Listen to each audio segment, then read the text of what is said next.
Indians got their first proper taste of the quintessential big brawny SUV thanks to Ford's Endeavour.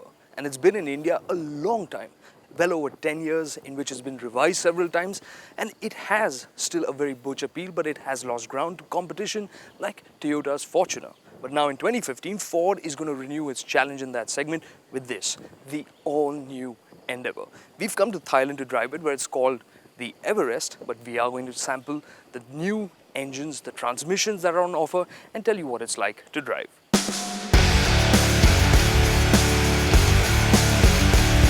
To get a taste of the new Endeavour's abilities, our convoy drove over smooth highways, narrow bumpy roads and muddy paths. But in a world where everything is becoming more urban, it is important to know not just how tough the new Endeavour is, but also how suave it is. The design has evolved into something modern and cool. The slim headlamps pack LED daytime running lights. There's a raked windscreen, and the wraparound tail lamp also uses LEDs. There are details to make it more aerodynamic as well. But in other ways, the Endeavour has stuck to its guns. The massive chrome grille, the 20-inch rims, and 225mm of ground clearance make it look very imposing. Actually, the new machine is marginally tighter in terms of length, height and wheelbase, but it looks bigger than before. Well, it's still big, it's still butch, it's got a modern edge, and along with that, some added sophistication. Check this out. Yes, a power tailgate. And that's not all, you also get a third row of seats which can be raised electrically.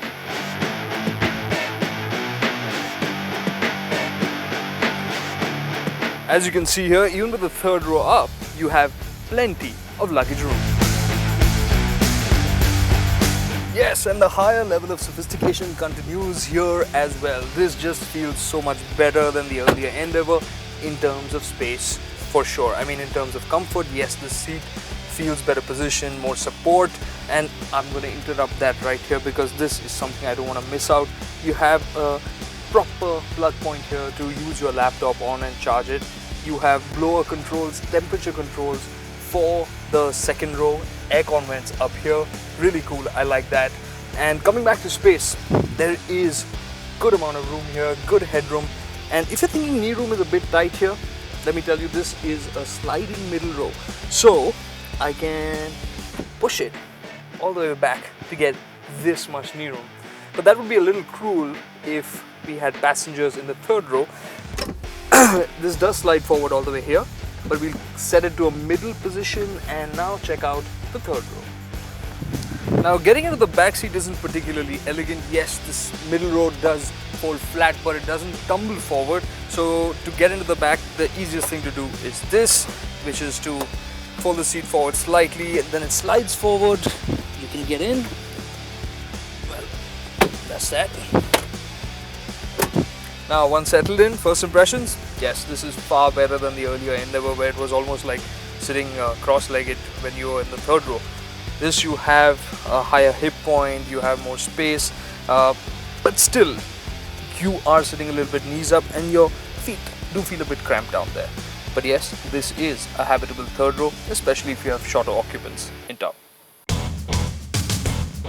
On the whole, the cabin is very appealing and packed with luxury sedan-like equipment. In terms of goodies, you get a panoramic sunroof, there's a dual-zone climate control, and an 8-inch touchscreen to control media and to get car information. The quality of plastics is good, but there is a hint of hardness to some of the bits lower down on the dashboard. However, this top-of-the-line Endeavour had a leather-wrapped dash with a handsome stitch. The seats were also wrapped in leather and offered excellent support and comfort. The driver is also treated to a smart steering wheel and a new high-tech instrument cluster with 2 LCD displays to provide a range of information. And even when you get going, the Endeavour will impress with its modern quotient. Ford has worked on making this more civilized by way of newer tech. For instance, the Endeavour now features active noise cancellation, so the engine can work in its sweet zone without really putting the passengers or the occupants of the car at discomfort. Another feature which Ford is claiming to be a segment first is the electric power steering on the Endeavour, and it really does help in the usability of it. I just hopped into the car and the first impression was that it's really so maneuverable because it's really light at low speeds, but confidence inspiring as well. The Endeavour also packs new safety systems such as blind spot warning, an active park assist, and a grand total of 7 airbags. But what's under the hood? Now, Ford is going to have a wide range of options when it comes to the drivetrain. You'll have a 3.2-litre 5-cylinder diesel with a 6-speed automatic gearbox that will be offered with 4-wheel drive. Then there will also be a 2.2-litre diesel 4-cylinder engine with a 6-speed automatic but without 4-wheel drive. That's the one we're driving here, and there will also be a 2.2-litre with a manual transmission. Now, even though this engine is smaller than the outgoing car's 2.5-litre engine, it makes more power, 148 bhp, and it also has more torque, 38.2 kilograms. So, how does it drive? If you push down, it doesn't really quite respond with the urgency that you'd expect, neither the engine or the gearbox, but it's fine as long as you're looking at just cruising around in the city. After 3000 RPM, the engine feels strained and the 6-speed gearbox isn't particularly eager either.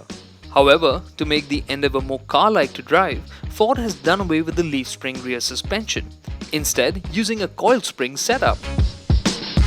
Now, the road that we're on right now is frankly a bit bumpy and lumpy, which is actually a great place to test the ride quality of a big body-on-frame SUV like the Endeavour here.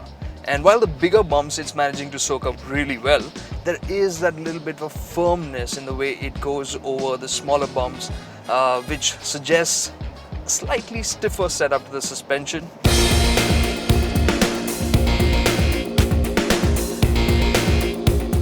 Then we hopped into the 3.2-litre version of the Endeavour for a crash course in its off-road abilities. The Endeavour comes equipped with a Range Rover-like system called Terrain Management System. It has predetermined modes that optimize throttle response, differential lock, and wheel slip to tackle difficult conditions. We got a quick taste of its abilities one by one. At a push of a button, you have hill descent control. This lets this big Ford crawl downhill at speeds that can be as low as walking speeds and can be controlled via the cruise control settings. Then there's the 4-wheel low ratio that multiplies the torque to let this big SUV clamber over some really tough bits. You could also lock the rear differential for maximum punch. And of course, the Endeavour can transfer as much as 97% of the torque to the rear wheels when required. And if that's not all, the Endeavour can also wade through 800 millimeters of water. This short course that we drove on wasn't too adventurous, but it gave us an idea of what the Endeavour could do for occasional off-roading. Soon we switched back to the tarmac to see what the 3.2-litre engine would feel like on most days. Now, this 3.2-litre 5-cylinder diesel engine, as we saw in the off-road section, has a lot of torque, which isn't surprising considering that it has just under 50 kgm of it. It also has just under 200 horsepower. But when you get out on the road, sure, it's got a lot of responsiveness at low RPMs. But when you put your foot down, you're expecting that sudden surge of acceleration, which really doesn't happen because the engine is giving its performance in a very smooth, linear manner. The 6-speed gearbox also makes the progress quite lethargic. When it comes to the drivetrain, Ford seems to focus more on durability and efficiency rather than driving pleasure. But how does it handle? For one, the body roll is much more controlled than I would have expected. That's of course because it's got that watt setup at the rear, gives better control and limits the body roll. Still, at the end of the day, it isn't a sporty SUV for sure, just better to drive. The Endeavour also packs a predictive system called curve control and roll stability control.